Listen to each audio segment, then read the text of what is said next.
a guy who's living in Santa Fe is going to be babbling on about Alaska for the next few minutes. I wrote an administrative history of it just before I came down here 8 years ago.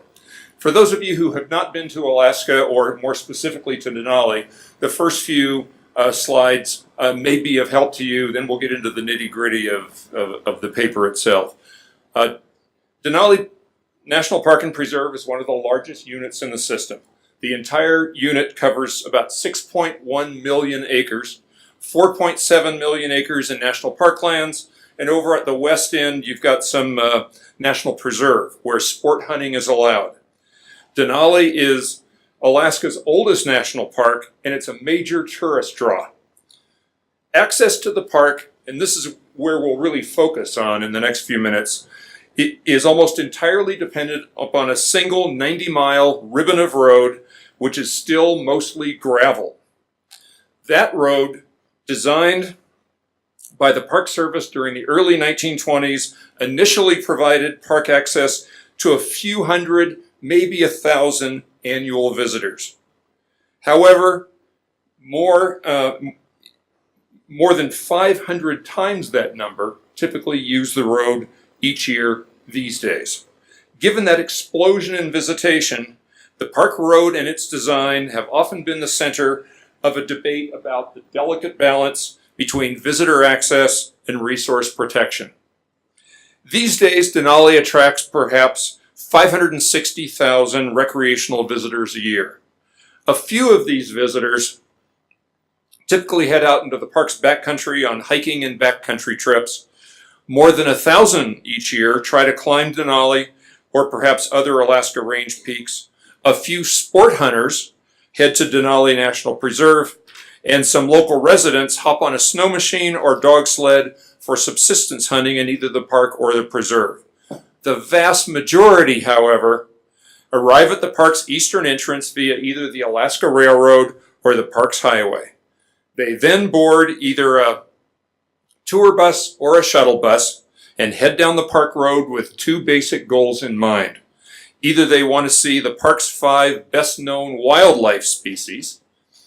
That would be mountain sheep, caribou, grizzly bear, moose, and wolf. And second, they're looking for great views of Denali. By the way, last year it was officially changed from Mount McKinley to Denali. Mr. Obama had something to do with that, along with the surrounding wilderness landscape. Less than a century ago, however, no tourists visited this vast area. When President Wilson signed Mount McKinley National Park into law in February 1917, the remarkable wildlife populations were there. That was the reason that Congress created the park. And the great mountain wilderness was there too. But the railroad didn't arrive until the fall of 1921, and a highway didn't connect to the park until much, much later. Park Service officials hoping to develop the park, therefore, proceeded from an essentially blank slate.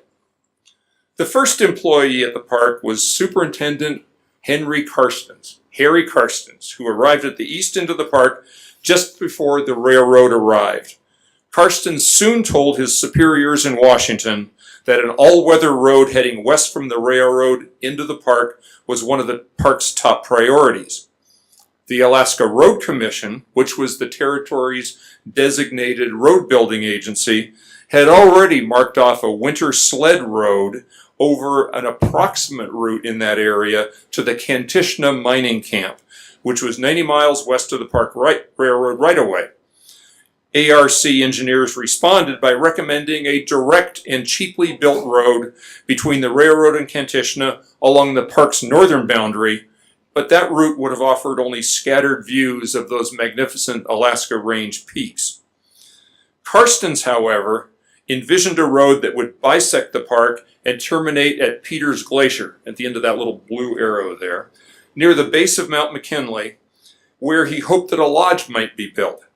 In a letter to his superiors in Washington, Karstens called his proposed right-of-way a natural and interesting route for a purely park road. Washington officials by this time had stated that they would be willing to share in the construction cost if the ARC would supply men and equipment for the job. So, working together two agency heads, General James Steese of the Alaska Road Commission and Stephen Mather of the Park Service, worked together and arrived at a pragmatic compromise. The ARC chief agreed with Karstens' division to build a scenic road right through the center of the park in order to maximize views of both wildlife and the majestic Alaska Range, while the NPS chief agreed to move the west end of the park road not to Peters Glacier, but to north to Kantishna. The road, therefore, would serve miners as well as tourists. Under the joint plan, ARC surveyors laid out the park road in 1922, and construction began a year later. During the early 20s, the Park Service had definite ideas about how roads should be built in the various national parks. And maybe all of you already know this, but Acting Director Arno Kammerer explained the agency's road building philosophy in a letter to ARC engineers, hoping that he might influence the Commission's construction crews out in the field.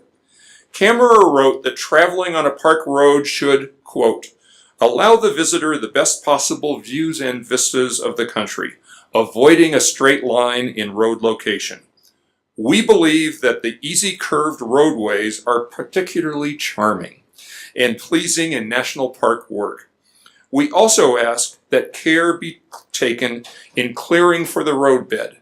It is often possible, by switching the line of a road a few feet, to preserve the particularly interesting bits of shrubbery, a spring, or rock formations, unquote.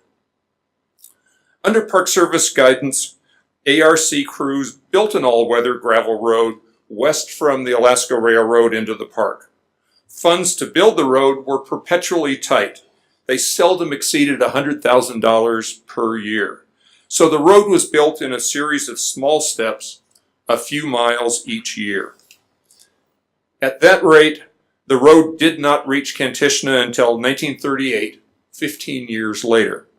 The resulting road was 20 feet wide for the first 53 miles, and that first 53 miles goes from the railroad to the Toklat River Bridge, and just 16 feet wide out on the west end from the Toklat River out to Kantishna. Alaska Territory during this period hosted fewer than 30,000 outside tourists each summer, and Mount McKinley National Park, which was located 150 miles away from the nearest steamship port, was a secondary destination.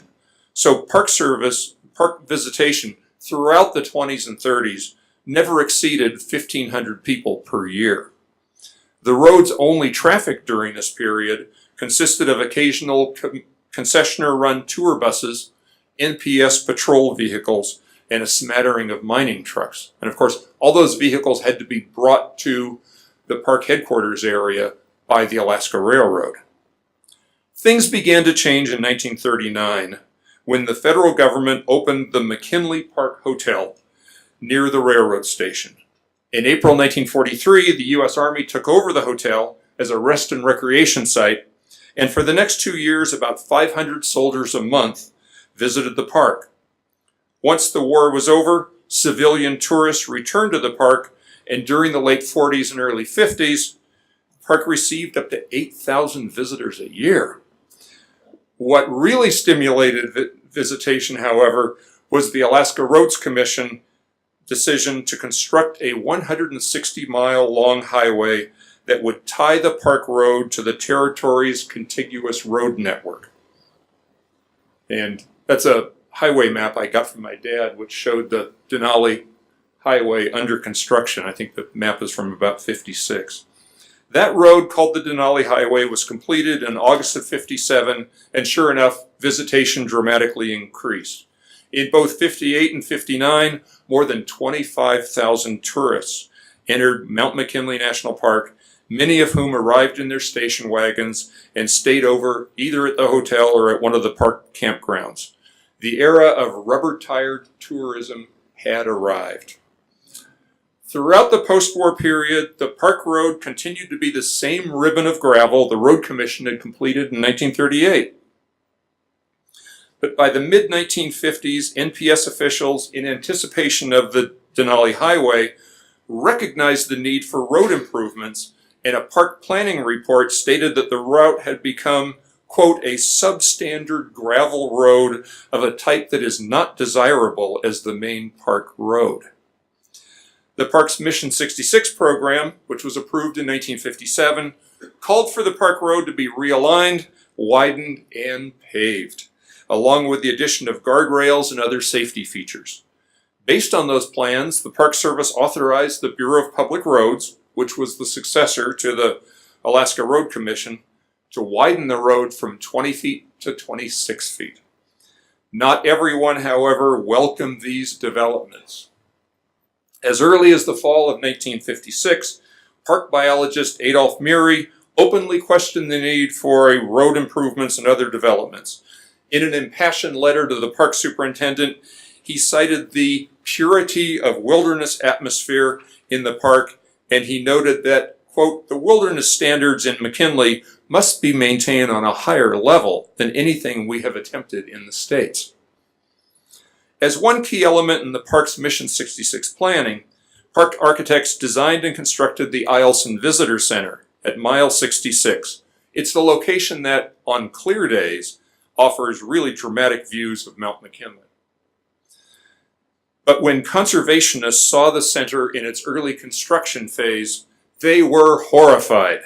They argued that the building did not blend into the tundra landscape, and they derided it as a monstrosity and a Dairy Queen. But the Park Service officials ignored those protests, and the visitor center was completed as scheduled in July of 1961. Meanwhile, the Bureau of Public Roads began its widening and improvement program. Construction began in '58 near the Park Hotel and was extended a few miles west each year. By 1962, crews had widened and improved the park road out to mile 26. That construction work, not surprisingly, proved controversial. In the fall of 1959, Adolph's brother Olaus Murray warned that, quote, the national park will not serve its purpose if we encourage the visitor to hurry as fast as possible for a mere glimpse of scenery from a car and a few snapshots, unquote. But the agency's regional director, Lawrence Merriam, down in San Francisco, concluded that the road must be widened to minimum safety standards as far as Eielson Visitor Center. And in Washington, Assistant Director A. Clark Stratton agreed with Merriam. In a 1962 letter, he stated that, quote, we have been forced by increased use to improve the substandard existing park road to make it safe for today's travel needs. The Murrays and their fellow conservationists were not pleased by the Park Service's response, so in the spring of 1963, National Parks magazine published an entire issue devoted to Mount McKinley. In several short articles, writers criticized the new speedway that encouraged visitors to get in and get out fast. And they further stated that the agency was violating the park's planning guidelines, which called on visitors to, quote, savor their park and get full enjoyment and inspiration, unquote. These messages apparently made an impression because Assistant Director Stratton, in June of '63, reversed his recommendations from a year earlier. He wrote to Director Conrad Worth and suggested that the agency adopt telescoping standards for the road. That means 26 miles of a 20-foot roadway with 3-foot shoulders, the next 40 miles of a 20-foot roadway with minimum shoulders that could be anywhere from nothing to 3 feet wide, and the final 24 miles with no new improvements. Director Worth, however, ignored Stratton's letter. In '64 and again in '65, the agency tendered contracts to a Fairbanks construction outfit to improve and widen 5 additional miles of road from mile 26 out to the Teklanika River Bridge. This work would be carried out in the spring and summer of '66. Meanwhile, the Bureau of Public Roads was pressuring the Park Service to take on even more construction. The Bureau stated that the next 12 miles of road from the Teklanika River Bridge out to the Toklat River's East Fork was currently, quote, unsafe for general public use, unquote, so it recommended a $1.2 million construction job, $1 million construction job. And Park Service officials agreed with that assessment. Conservationists, however, refused to give up. Adolph Murie, by this time, had just retired from federal service, so in the July 1965 issue of National Parks magazine, he wrote a rather pointed article about the controversy. Given his 20-plus years of experience at the park, Murie felt that most visitors liked the charm of the old road, and he also noted that many observers, including a few highway officials, felt that overzealous engineering standards had been applied to the recent widening job. Murie urged the magazine's readers to register their protests with Park Service officials. Otherwise, he warned, road building advocates would push to widen the road all the way out to Kantishna. Murie's article hit home. Conservationists reacted by sending in protest letters, and in response, Park Service officials at both the regional and Washington levels began to backpedal away from their previous positions. By the end of September of '65, a new policy had emerged. In a long letter to conservationists, Assistant NPS Director Johannes Jensen ardently defended the Park Service's past actions. He stated that it had long been the agency's goal to provide access, quote, with as little impact on the natural scene as possible, unquote, but that conditions of permafrost had demanded improvements to portions of the old right-of-way. For the future, however, the agency's actions would more closely adhere to Clark Stratton's 1963 call to have telescoping standards for the road. Jensen stated that, quote, it is our intention to use progressively lower standards the farther the road penetrates into the wilderness. Beyond the Teklanika River Bridge, the remainder of the road is to receive only minor repairs, unquote. Conservationists had clearly won a victory. It remained to be seen, however, if it would last because a new threat was on the horizon. Soon after Alaska gained statehood in 1959, state officials announced that they planned to build a new direct highway between Anchorage and Fairbanks. That's the north-south road on that map over to the left. That route, called the Parks Highway, would go through the east end of the park. Upon hearing of the new road, conservationists worried that the anticipated spike in highway traffic would dramatically increase park visitation. And that, in turn, would result in new pressures for improvements to the park road. NPS officials, in response, told conservationists that they would delay any new park road widening projects until the Parks Highway was completed. True to their word, no more improvements took place until October 1971, when the Anchorage-Fairbanks Highway opened to traffic. Throughout the late 60s and early 70s, no one in the Park Service made any public announcements about how it would handle the huge increase in park visitors. But in January of 1972, Park Service Director George Hartzog surprised nearly everyone in an interview that was published in the magazine U.S. News and World Report. That the park road, he stated, would not be improved to accommodate auto traffic. Instead, the agency planned to manage the new wave of visitors by closing most of the road to private vehicles and by instituting a free shuttle bus system, similar to one that had recently been implemented at Yosemite, that would take visitors from the eastern entrance to various points along the park road. After hearing Hartzog's announcement, some Alaskans lashed out against the proposal because, after all, for the past 15 years, they'd enjoyed unlimited access to the park road and wanted to keep it that way. Many others, however, recognized that without major changes, increasing traffic would overwhelm the park road and impact the park's wildlife populations, which, after all, was the reason for creating the park in the first place. The new system was implemented on June 1st, 1972, and the various agency-operated shuttle buses, along with the concessionaire's tour buses, became the primary ways that visitors saw the wonders of Mount McKinley National Park. 8 years after the implementation of the park's shuttle bus system, Congress passed the Alaska National Interest Lands Conservation Act. That caused Mount McKinley National Park to triple in size, and it also changed its name to Denali National Park and Preserve. That action, however, did not impact how visitors access the park. Today, NPS officials operate essentially the same bus-dependent system that they started in '72. The agency recognizes, now more than ever, that providing public access to the park via the road corridor is a continuing challenge. But compared with any alternatives, today's access system appears to provide a healthy balance between visitor access and ecological integrity. The park road, moreover, is an enduring survivor from an earlier age.